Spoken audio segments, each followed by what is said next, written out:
Gather around, kids, it's story time. This is the rise and the fall of the third analysis rift. Full disclaimer, I am not a nice guy.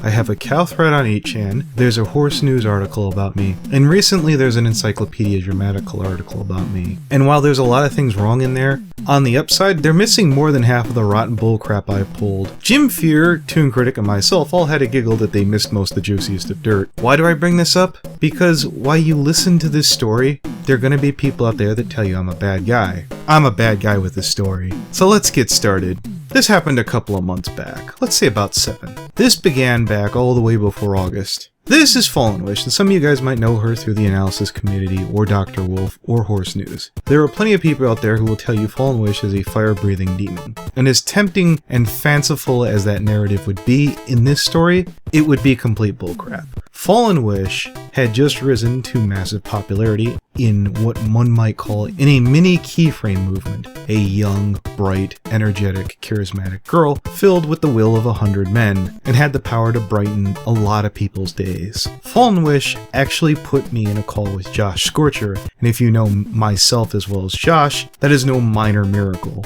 Don't worry, I assure you this isn't going to drown you in positivity. I just didn't want to paint some crazy bullshit narrative while telling this story. In the waning days of the Brony analysis rift under the Looney Turtle, you know that guy that does the FNAF videos, had all but given up on the room, one he had taken away from a male alicorn. But those are two different entire stories for another time. Fallen had the devotion of the people of the rift for the most part at that time. After a long struggle of pulling it out of Eric, aka the Looney Turtle's hands, something unfortunate happened. She started to date you? Truly a fate worse than death, but no, her personal life fell apart, which led her to making a series of bad decisions. Like dating you? Exactly. The whole story is floating around elsewhere, and I'll put up a link to a channel that explains that situation briefly here, if you care to visit that. I had been removed from the analysis rift 4 or 5 times before this. Again, a series of stories, we'd be here forever. But the point is, before Fallen had been taken out of circulation, I had friends who were made admin, as well as got along with the staff, save one, who stormed off upon my return. That name isn't important, but the one that is British Brony. British Ninja. Hey! Calm down, Jeff, it's fine. British Ninja was a bright-eyed, ambitious analyst, a great guy, a great content creator. I found him way back when I started my own analysis room that failed horribly. During this time, I met many of Fallen Wish's friends. First and foremost, for the purpose of this story, is Secret Dreamer, her right-hand man, or woman. She's a voice actor, and like many of Fallen Wish's people that were drawn to her, was really cool.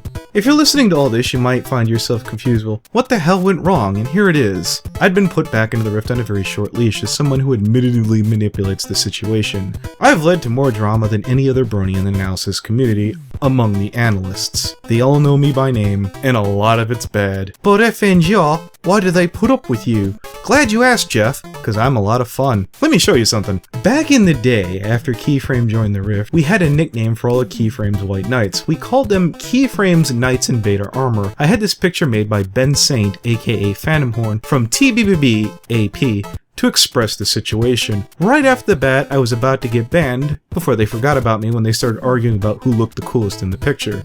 This really happened. That's not even a joke. The moral of that lesson class is if you screw with someone and if you do it in enough good taste, you'll likely get away with more. Back in the Rift, in Fallen's absence, who had the room running like clockwork until IRL happened, it started to fall apart because of, well, people. Here, let me throw a name at you. Keyblade.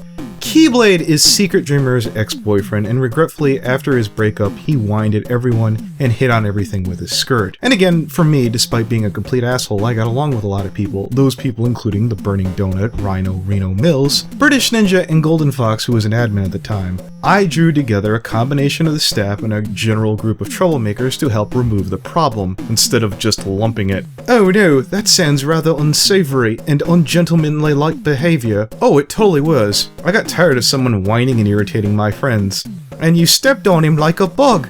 I'm terribly clever. In that time of Fallen Wish's absence, there was only one thing I did. Fallen returned sometime later. By then, she was dating some other gentleman by the name of the director. I use the term gentleman very loosely. I'll say any more loosely and it would have been at the BronyCon orgy. Ha ha ha! Jeff, manners!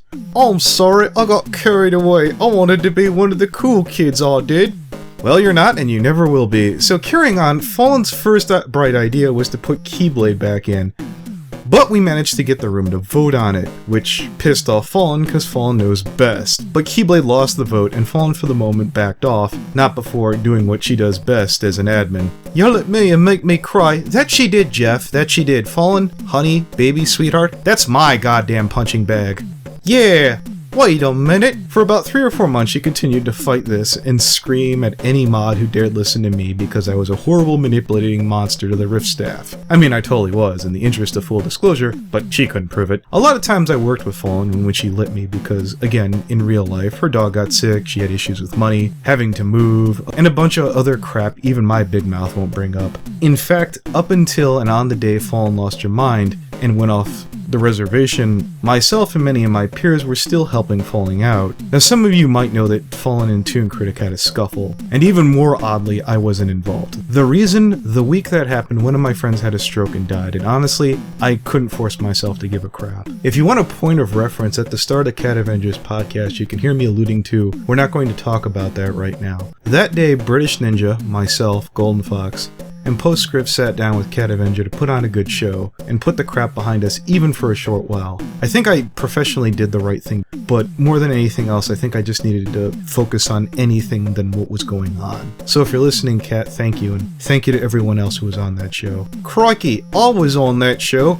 Yes, Jeff, I said that. So to make a long story short, Fallen Wish, unable to prove I was pulling the strings behind the scenes, just unmodded her whole staff on Christmas Day without warning, and gave Secret Dreamer a panic attack where she passed out. Now to be fair, Secret Dreamer had a panic attack when I was arguing with Keyblade. And again, I'm sorry, I'm a bad guy. That said, in response to that situation, after Fallen got screamed at by half a dozen people in the room, I turned to Secret and said, we need to make our own rift. Trembling, crying, and shaken, Secret did. We sat in that room for a month. It's been a backup plan. Fallen's tried to demod and take that room and turn it into her own personal echo chamber. I know what you're going to say. Well, it's her room and she can do what she wants. The analysis rift is bigger than any analyst. It's an idea. It's the heart of the community. And despite me being a god-awful ass, it's something I care about. It's not a hug box for a bunch of role players. It's not a room for Minty Roop to go in and day out and whine and cry because he doesn't feel appreciated. If you're sad, it's not everyone's fault and job to jump up and hug you. Now, granted, those were issues I had with the room, but I didn't use any of my influence to get Minty to shut the hell up. That would have taken a mirror. I didn't use my authority to get 16-year-old edgelords to stop being angsty. Again, I am not a miracle worker. Monday, Fallen demodded Secret again as well as British Ninja, cause she could. After we spent the day talking to her about her sick dog. After we spent the last week of her dealing with her and trying to tell her to leave Toon Critic the hell alone, which we were successful in doing. I wish I could implore upon my friends and my peers to forgive Fallen. But Fallen, you just pissed away every shred of goodwill you had. There is a series of people I fucking hate and loathe, and you really aren't one of them even after all this. Every time, Fallen, we pulled you back, I kept hoping, praying, begging, pleading that you would stop losing your shit. I can't help you out anymore because my friends would abandon me if I did. So this draws us to Monday again. Myself, the Burning Donut, Dark Edge, Ryan Reno Mills all spoke up one after another and got tossed out after speaking up about British Ninja and Secret Dreamer getting tossed. Now this is where it gets interesting. Tuesday, for whatever reason, British Ninja got remodded. In the greatest hour of his fucking life, he kicked out Fallen Wish out of her own room and left a speech telling them that they could move forward or continue to move backwards. Now this is the funny part. We waited a half hour, an hour, and they never did. Now, people like Mad Munchkin, Red Cord, and Blu-ray, and the Looney Turtle will tell you I'm awful. And I am. No doubt about it. My question is, why is it that they had to wait for me to throw her out? So, when you sniveling, groveling little mutants enjoy your freedom in your new rift, do so and remember that enjoyment was because of me. When it inevitably falls apart again is because you learned nothing about the last 3 times. So to be perfectly clear, Looney, you're not half the human being Fallen Wish is. Fuck you and have a nice day.